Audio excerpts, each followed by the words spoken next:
diz assim, ó: mas, porém, todavia, contudo, entretanto, porque o Senhor vos amava, e para guardar o juramento que fizera a vossos pais, o Senhor vos tirou com mão poderosa e vos resgatou da casa da servidão, do poder de Faraó, rei do Egito. O que é que esse versículo resume? Esse versículo resume todo o Êxodo. Esse versículo resume toda a passagem, toda a dinâmica da saída daquele povo até a conquista da terra em Canaã. Esse versículo está dizendo que Deus fez aquilo. Deus tirou o povo do Egito. Deus manteve o povo pelos 40 anos no deserto. Deus fez o povo atravessar o rio. Deus fez o povo conquistar Jericó. Deus fez o povo conquistar todo Canaã. Deus fez, Deus faz, Deus fará. Porque o personagem principal dessa história não é Moisés nem Josué, é o Senhor. É Ele quem faz. Por quê? Porque nos ama. É o Senhor quem faz, querido. É o Senhor quem te trouxe a esse mundo, é o Senhor quem te preservou até esta noite, é o Senhor quem fez com que você viesse aqui para receber uma palavra, uma direção, uma orientação, para alimentar a sua alma, para que você alcance a eternidade. Tudo é propósito do Senhor. Por que é que Deus faz? Deus faz porque Ele está interessado até o último homem. Quinta-feira passada nós abrimos a série e vimos os detalhes do filme. Quem perdeu a mensagem pode entrar lá no nosso canal do YouTube, está lá toda a mensagem. Esse título, Até o Último Homem, é o título do filme, que retrata a vida de um soldado americano chamado Desmond Doss, que não pegou em armas, não matou ninguém, não atirou ninguém e foi um herói de guerra extremamente condecorado pelo governo americano. É um herói de guerra. Ele faleceu recentemente, mas nós mostramos aqui quinta-feira passada as fotos, os detalhes, as informações e aprendemos que Deus quer resgatar da mesma forma que aquele jovem. Um jovem americano que foi para a guerra e usou a sua vida e permitiu que Deus usasse a sua vida para resgatar soldados feridos. Numa batalha contra japoneses, no alto de uma serra, no alto de um morro, por isso que o filme nos Estados Unidos tem o título original de Hacksaw Ridge, que é o cume do monte, o topo da serra, alguma coisa nesse sentido. E lá em cima daquele morro há uma grande batalha e eles sobem por uma rede feita por cordas. Terça-feira agora nós assistimos o filme aqui na igreja, teve um cinema aqui, e os pequenos grupos se reuniram aqui na igreja para assistir o filme, mas todo mundo foi convidado e teve muita gente, comeu pipoca e foi uma bênção. Então, o filme retrata a história de um resgate. Um soldado que resolveu, ao invés de tirar vidas na guerra, ele decidiu resgatar vidas. Por isso que no português o título do filme ficou Até o Último Homem. Porque enquanto ele não resgatou até o último soldado americano ferido no campo de batalha, ele não sossegou. E ele ia lá, no meio do território inimigo, o tiro comendo, e ele ia e pegava um ferido e injetava morfina, e o cara dava sinal de vida, ele trazia o cara no ombro, nas costas, arrastando, do jeito que dava, e descia aquela rede, e levava lá para o acampamento, lá para os enfermeiros cuidar, e voltava, e foi, voltou, e foi, voltou, e foi, voltou, e foi livrado várias vezes por Deus, e a impressão que dá assistindo o filme é que ele era invisível. Ele entrava no campo de batalha, o pipoco comendo para todo lado, e ele ia lá e salvava e trazia. Como que esse cara não levou um tiro? Como que esse cara não morreu? Realmente Deus usou a vida dele de forma extraordinária. E aí, queridos, fica para nós esse alerta, fica para nós essa direção. Nós, como igreja, o que estamos fazendo no campo de batalha? Existe um campo de batalha espiritual. Nós não vemos os tiros, nós não ouvimos as bombas estourando, mas o pau está quebrando. E tem uma turma sendo ferida, e tem uma turma ficando para trás, e tem uma turma nas mãos do inimigo, e nós como igreja, então, inspirados pela história de Deus e inspirados pela história do que Deus fez na vida desse homem, nós precisamos como igreja sermos agentes de resgate. Precisamos estar preparados para entrar no campo de batalha e resgatar até o último homem. Mas como que a gente vai conseguir isso? A gente vai conseguir isso pelo amor de Deus. Pelo amor de Deus. Pelo amor de Deus, nós vamos conseguir isso. Nós vamos entrar, não importa o pipoco que está comendo, não importa o risco, não importa a dificuldade, não importa a circunstância, nós vamos resgatar até o último homem que o Senhor conceder para que seja alcançado com a eternidade.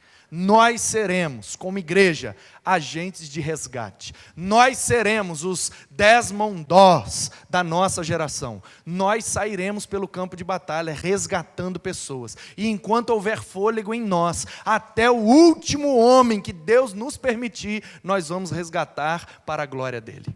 Vamos saquear o inferno e vamos povoar o céu para a glória do Senhor. Amém!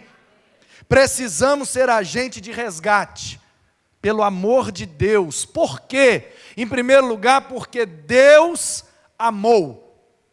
O versículo diz: mas porque o Senhor vos amava.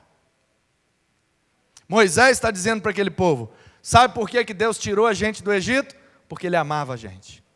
Sabe por que Deus deu aquela experiência no Sinai? Porque Ele amava a gente. Sabe por que Deus nos fez permanecer esses 40 anos?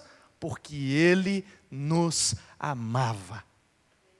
Ele nos amava. Mas, como a Bíblia diz que Ele é o mesmo ontem, hoje e continuará sendo eternamente, então eu posso concluir que Ele amava, Ele ama e Ele amará até o último homem. Porque o Senhor vos amava de tal maneira que Ele deu o seu Filho, unigênito, para que todo aquele que nele crer, não pereça no campo de batalha, mas seja resgatado para a vida eterna. Deus amou o mundo de tal maneira, meus queridos. Pelo amor de Deus, vamos ser agentes de resgate, pelo amor de Deus, porque Ele amou todos os seres humanos desse planeta. Ele entregou o seu Filho para morrer e perdoar os pecados e sermos aceitos novamente na presença dEle e sermos religados com Ele em amor na pessoa bendita do seu Filho, nosso Senhor e Salvador, Jesus Cristo. Até o último homem, pelo amor de Deus, porque Deus nos ama, porque Deus ama a todas as pessoas.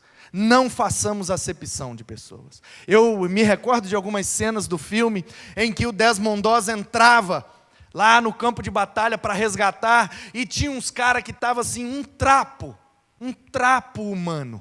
Os caras já sem braço, já sem perna, e ele ia lá e pegava aquele cara e injetava morfina, e fazia torniquete, e arrastava os caras, e eu vendo o filme, eu olhava e falava: não desperdiça tempo com esse aí, não, vai atrás de outro que está melhorzinho. E aí no fim do filme, a gente vê os caras de cadeira de roda, os caras sem braço, sem perna, mas vivos, agradecendo a Deus pela vida do Desmond Doss, que arriscou a sua vida para resgatá-los. Muitas vezes eu e você também agimos assim. A gente vai no campo de batalha, olha e fala: esse aqui não compensa resgatar, não. Isso aqui não compensa investir, não vou gastar meu tempo, vou arriscar minha vida, vou arriscar minha vida espiritual para conviver com essa pessoa, mas essa pessoa, isso aqui não vale, isso aqui não tem jeito não, gente. Vamos investir nisso nada, isso não tem jeito, isso não dá certo, isso aqui não dá fruto não. E a lição que nós temos, tanto do Desmond Doss, quanto do Senhor, é que Ele resgatou aquele povo. E a única coisa que o texto bíblico nos diz, que deixou as pessoas para trás, foi a sua incredulidade. Os ímpios têm direito de serem incrédulos, porque são ímpios. Eles são incrédulos mesmo, mas os crentes não têm direito de ser incrédulo. Nós precisamos olhar para aqueles, espiritualmente falando, sem braço, sem perna, sem nada. Está respirando? Tem vida. Tudo que tem fôlego, louve ao Senhor. Vale a pena investir, vale a pena resgatar, vale a pena trazer, porque Deus pode fazer uma grande obra. Deus tira um menino do meio da boca de fumo, do meio de uns skatistas doidão, e usando droga e bebendo, e todo maluco, doido e rebelde, e não transforma ele num pastor? Quem somos nós para olhar para o ser humano e dizer, esse aí não tem jeito? Ei, toda a humanidade foi feita imagem e semelhança de Deus. Toda a humanidade foi alvo da graça de Deus. Toda a humanidade precisa ser salva pelo amor de Deus. Por quê? Porque Deus amou. Segundo lugar, por quê? Porque Deus prometeu. O versículo continua e ele diz, mas porque o Senhor vos amava e para guardar o juramento que fizera a vossos pais. Deus jurou. Deus prometeu. Eu vou dar essa terra para vocês. Prometeu lá em Abraão, centenas de anos antes disso aqui. Chamou o cara lá da Caldeia, cidade de Ur, lá onde depois se tornou Babilônia, onde antes era Babel, e depois se tornou a Babilônia, a terra de Babel. Mas no meio do caminho passou a ser conhecida como Caldeia. Os caldeus habitavam naquele lugar, uma cidadezinha chamada Ur. Deus pegou aquele cara e falou, sai daí, meu filho. Vem para cá. Olha para cima aí. Até onde sua vista alcança, beleza? Tá bom, Senhor, estou vendo. Olha para lá. Tá bom, Senhor. Olha para cá. Tá bom, Senhor. Olha para lá. Onde o seu olho conseguiu ver, eu vou dar para você. E você vai se tornar uma grande nação. Os seus descendentes vão povoar essa terra toda. Só que o cara já tinha uns 90 anos e era estéril. Não podia ter filho. Aí ele fala, como assim, Senhor? Não tem condição não. Aí Deus fala, olha para o seu pé aí. O cara está no deserto, né? O que é que tem aí? Senhor, tem bastante areia. Então, você consegue contar a quantidade de grão de areia que tem aí? Não, Senhor, é muita coisa. Então, assim como os grãos de areia que estão embaixo dos seus pés, assim será a sua descendência. Que isso, Deus? Tem condição não? Olha para o céu, então. Imagina, no deserto, sem poste, sem lâmpada, sem a iluminação da cidade que ofusca a nossa mente. Imagina no deserto, sem iluminação nenhuma, há 4.000 anos atrás, o cara de noite olhar para o céu parece uma nata de estrelas, assim, ó. E aí Deus falou, quantas estrelas aí, tem condição de contar? Ele falou, não, Senhor, é muita estrela, então assim como são essas estrelas no céu, assim será a sua descendência. Só que ele não tinha nenhum filho. Mas Deus fez para ele uma promessa. E a Bíblia diz, no Novo Testamento, que Deus não é homem para mentir, nem filho de homem para se arrepender. Quando Ele promete algo, Ele cumpre, para que o seu nome seja exaltado. Ele cumpre, não importa o tempo que passe, não importa as circunstâncias, Ele prometeu, Ele irá cumprir, por causa dEle mesmo. Porque Ele é fiel, só que Ele não é fiel a nós, Ele nos ama, Ele é fiel a Ele. Se Ele falou, Ele cumprirá. Como disse o profeta Ezequiel, por amor do seu santo nome, foi que ele fez isto, ó casa de Israel. Porque Deus zela pelo seu santo nome.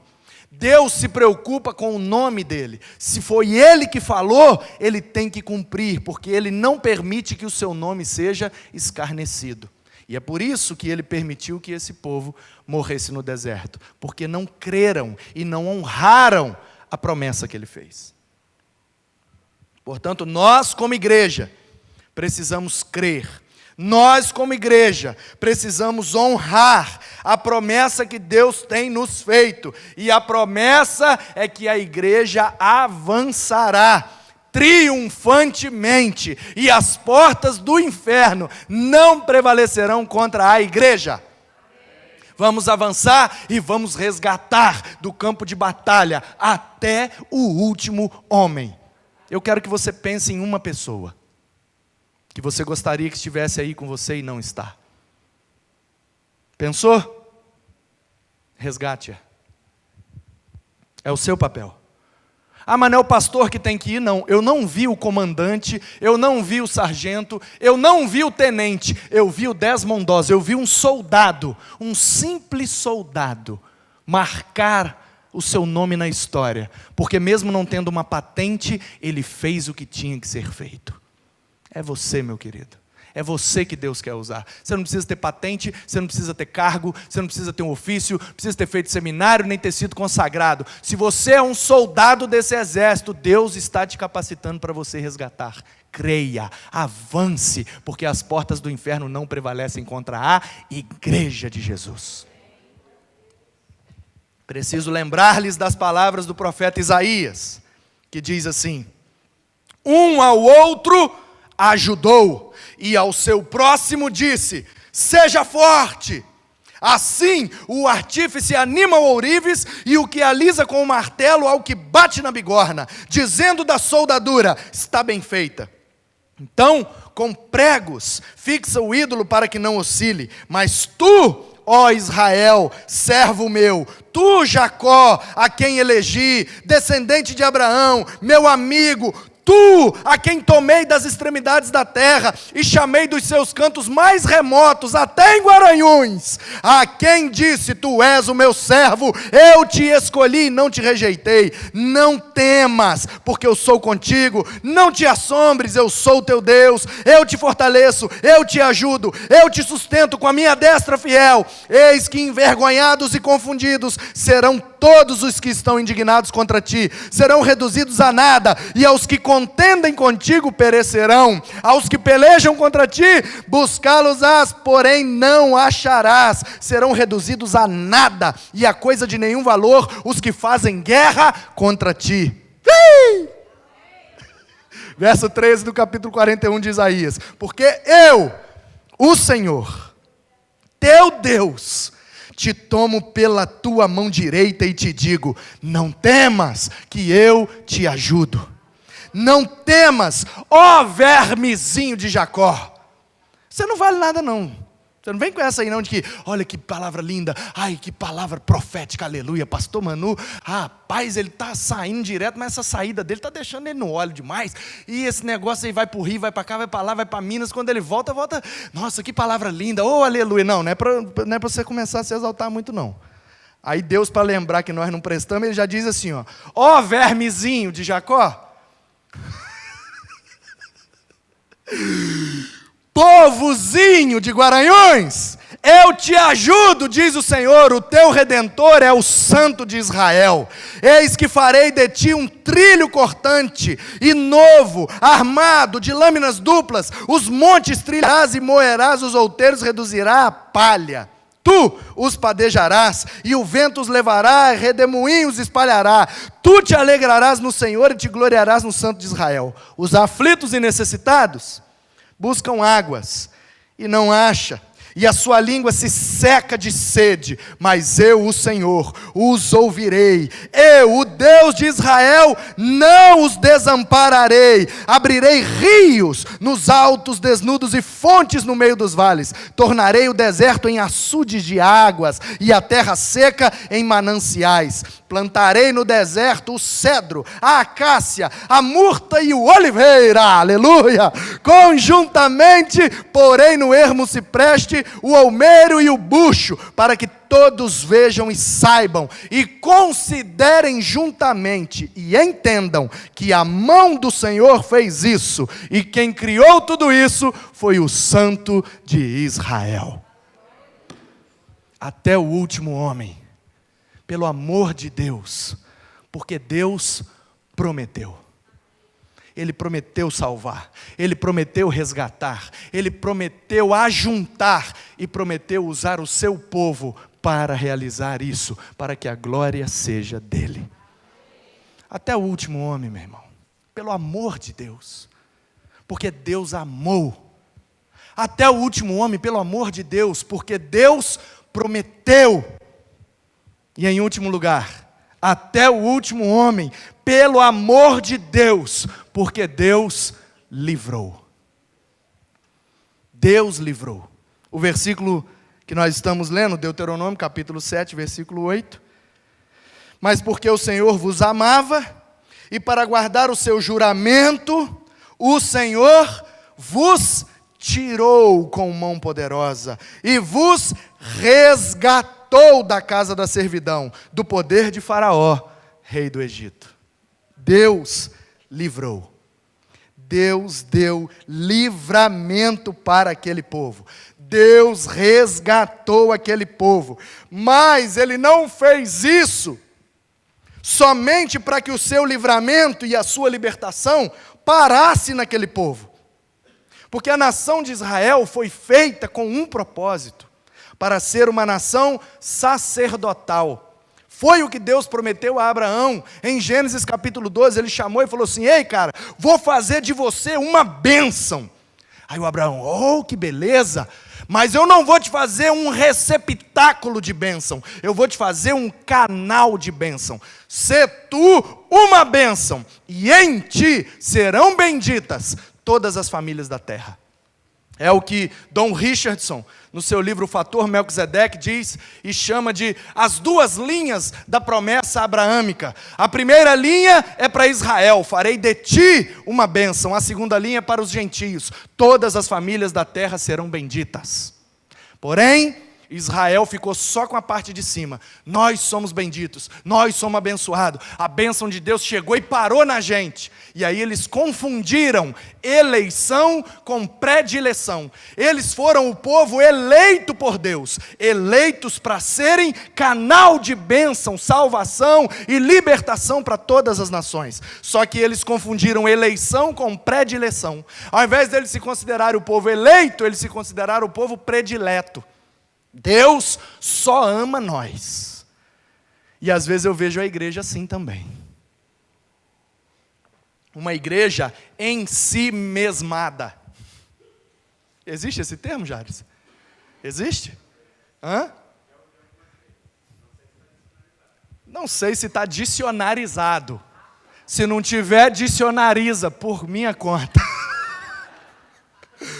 Mas é verdade que a igreja às vezes está fechada em si mesma, em si mesmada, achando assim, ó: Deus me fez bendito, Deus me fez eleito, Deus, eu sou o predileto de Deus. E esse que sofre aí do seu lado? Esse aí estou nem aí. Uma igreja presa nas quatro paredes, uma igreja que só olha para si mesma, uma igreja que não consegue ser canal de bênção. Uma igreja que se tornou receptáculo de bênçãos. Só que, meus queridos, se nós somos o Israel de Deus, precisamos ser canal de bênção. Porque através de nós, a bênção e a libertação alcançará todas as famílias de Guaranhuns. Em nós, como igreja e Israel de Deus nesse lugar, serão benditas todas as famílias. Porque nós vamos entrar de casa em casa, nós vamos resgatar pessoa por pessoa, até o último homem. pelo amor de Deus, porque Deus livrou o povo, porque Deus já os libertou. Já, tetelestai, meu irmão, está consumado. O que Deus precisava fazer, Ele já fez. Nós precisamos anunciar, e aqueles que creem serão libertos pelo poder e para a glória de Deus. Preciso lembrar-lhes tão somente do que disse Jeremias. Palavra do Senhor que veio a Jeremias dizendo: assim diz o Senhor. Eu gosto de profecia que começa assim, porque na Bíblia, todas as profecias começam assim: assim diz o Senhor. Esse papo de eis que te digo, isso aí não está na Bíblia não, tá, irmão? Porque o profeta que diz dele mesmo, eis que te digo, então é você que está dizendo. Agora, assim diz o Senhor, é outro papo. Aí só está passando por mim, mas a mensagem não é minha.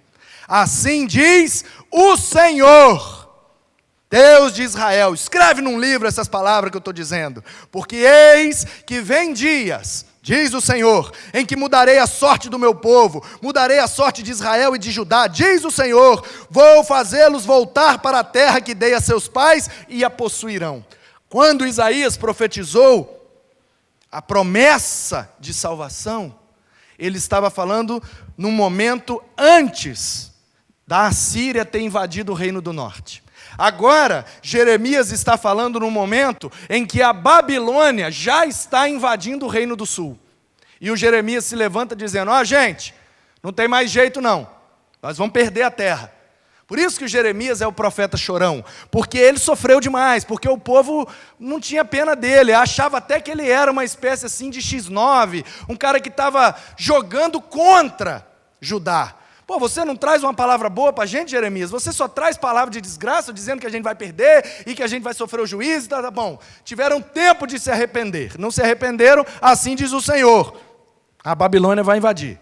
Vai perder tudo. Não adianta, já era. Porém, Jeremias diz nos capítulos 30 e 31, até o versículo 40 do 31, ele diz, eu teria o maior prazer de ler tudo. Que isso? A mulher do Google disse amém? Foi isso mesmo? Glória a Deus, tá vendo? Até a mulher do Google vai se converter depois dessa mensagem. Posso ouvir um amém? Amém. Ela diria assim, né? Então, meus queridos, o que o Jeremias diz, capítulo 30 e 31, até o versículo 40, ele diz assim, ó: eu permiti que o povo sofresse o juízo e ficasse nas garras do inimigo, mas eu os resgatarei e os trarei de volta, até o último homem, de acordo com o meu propósito, voltará para Jerusalém, a terra que eu prometi para os pais deles. Eu vou permitir o juízo, vou permitir o cativeiro, vou permitir a disciplina, porque como pai que os ama, vou discipliná-los, mas não vou mantê-los para sempre na disciplina. 70 anos depois eu trago de volta e dou livramento, eu liberto eles das mãos da Babilônia e trago para Jerusalém, de onde eles nunca mais sairão. Meus queridos, a primeira viagem do retorno do exílio com Zorobabel data mais ou menos do ano de 510, 520 antes de Cristo. Babilônia foi destruída, Jerusalém foi destruída pela Babilônia completamente, o templo, em 586. Porém, desde 605, Nabucodonosor já tinha feito algumas pilhagens, algumas invasões e tinha levado uma turma.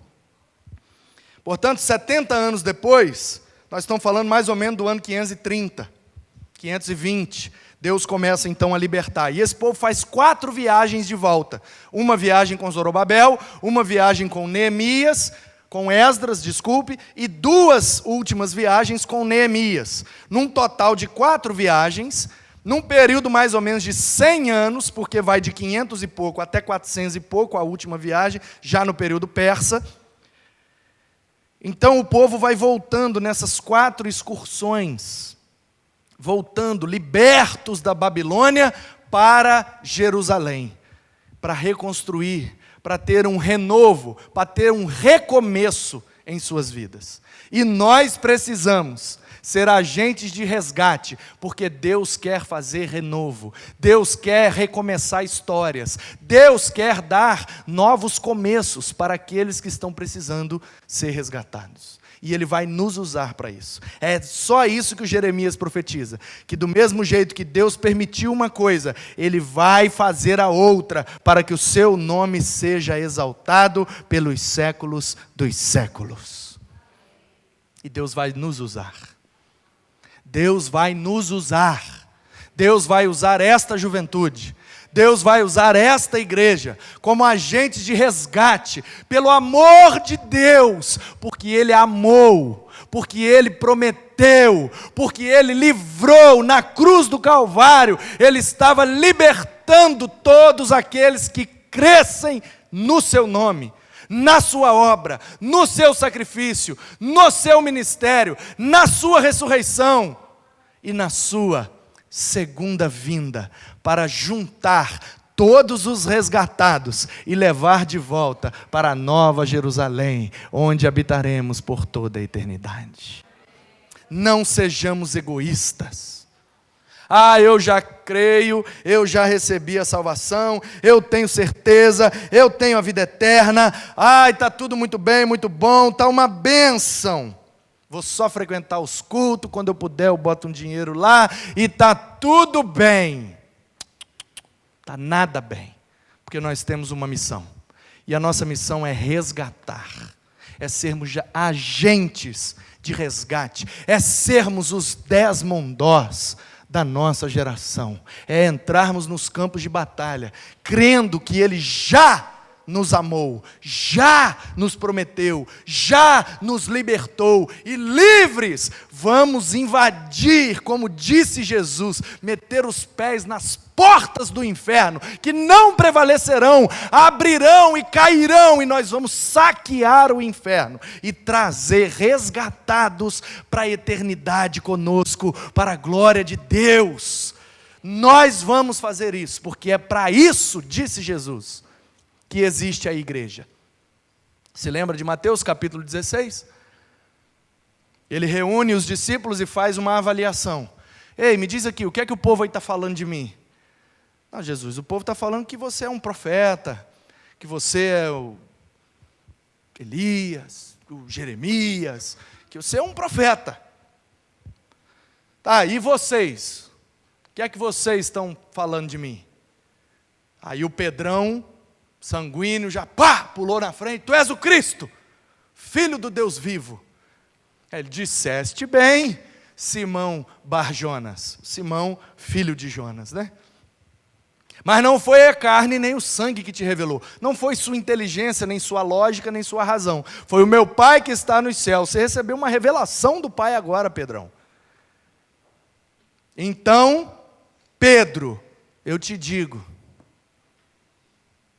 tu és Pedro, e sobre esta pedra, jogo de palavras, edificarei a minha igreja, e as portas do inferno não prevalecerão contra ela. Tem gente que acha que a pedra é o Pedro, só que esqueceu de ler a carta do Pedro, porque aqui no final desse livro tem uma carta de Pedro, onde ele diz que a pedra é Cristo.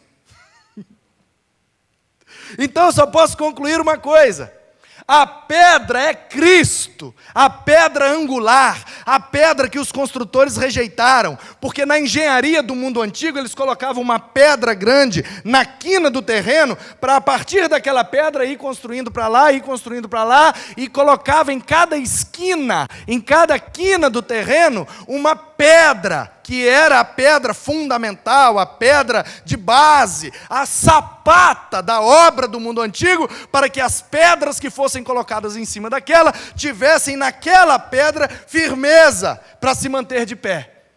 Portanto, o que Jesus está dizendo é: se vocês são as minhas pedras, que estão edificadas sobre mim, como a pedra de esquina, Vocês são a minha igreja, portanto a porta do inferno não prevalece contra vocês. O problema é que a gente interpretou esse versículo errado. E aí a gente achou que o versículo está dizendo assim, ó. Ai, pastor, está muito difícil. Ah, pastor, tá tenso. Ai, pastor, o diabo está furioso. Ai, pastor, é muita luta, é muita prova, é muita... Ai, meu Deus, vida, céus, azar. Não, pastor, mas apesar das lutas, das provas, né, muito problema, mas eu vou perseverar até o fim. Perseverar até o fim, vou receber a coroa da vida. Mas, pastor, está difícil, mas assim é o seguinte, eu estou no canto, estou apanhando, o diabo está furioso, eu estou sofrendo, está difícil, mas a porta do inferno não prevalecerá contra a igreja, eu vou perseverar, eu vou romper e eu vou herdar a vida eterna, apesar do sofrimento. Tem gente que encara o evangelho dessa forma. Está lendo a Bíblia direito, não está? Aonde você já viu porta ser instrumento de ataque?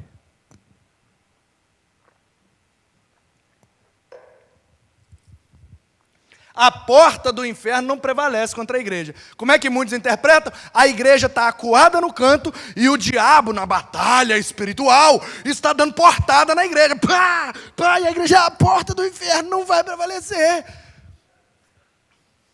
Porta é instrumento de defesa. Ninguém bota a porta para atacar ninguém, bota a porta para proteger o que está dentro. A porta do inferno, ou seja, a proteção que o inferno tem contra a igreja, não prevalecerá, porque a igreja, arromba a porta, e entra, e resgata até o último homem, porque nós somos igreja de Jesus, estamos sobre a rocha, sobre a pedra. O nome desse filme é Rexalride, em cima da serra, no cume do monte, e nós somos a igreja que em cima da rocha lutamos, perseveramos e resgatamos até o último homem, pelo amor de Deus.